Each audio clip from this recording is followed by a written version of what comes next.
நான் இல்லை, என் தெய்வத்துக்கு தெரியாம கௌரி வீட்டுக்கு போன குற்றத்துக்காக நான் கூண்டு நிற்கும்படி ஆயிட்டு. என் வாழ்க்கையில நான் செய்த தவறு இது ஒண்ணுதான்.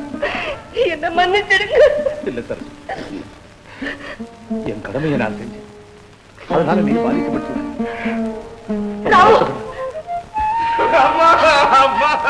ராமு, என்ன மன்னிச்சிடுமா, நீ என்ன மன்னிச்சிடுமா. இல்லப்பா, இல்லை, உன் கடமைத்தான் நீ செய்தேன், அதுல தவறு இல்லை. கோபா, கோபா, கோபா, அம்மா, கோபா, அம்மா, அம்மா, அம்மா, அம்மா, அம்மா. இல்ல, இல்லப்பா, அம்மா பகிட்ட மன்னிப்பு கேட்க.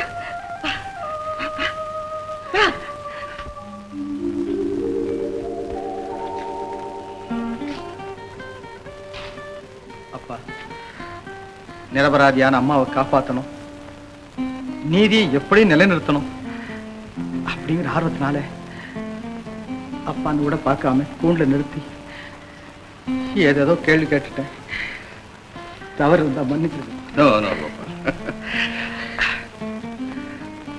மனைவின்னு பார்க்காம நானும், தாயின்னு பார்க்காம ராமுவும் எப்படி நீதிக்காக பாடுபட்டோம், அதே மாதிரி அப்பா அண்ணன் பார்க்காம நீயும் நீதிக்காக தான் பாடுபட்டு இருக்கப்பா. அதை பத்தி நான் பெருமைப்படுறேன். You right, perfectly right.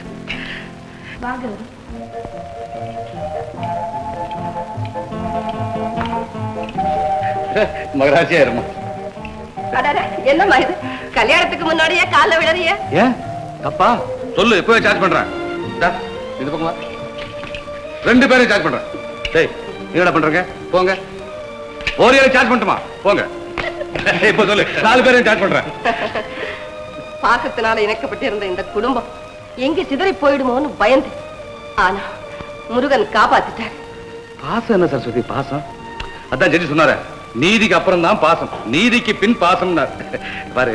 அதான் என்னுடைய, சாரி, நம்ம குடும்பத்தினுடைய லட்சியம்.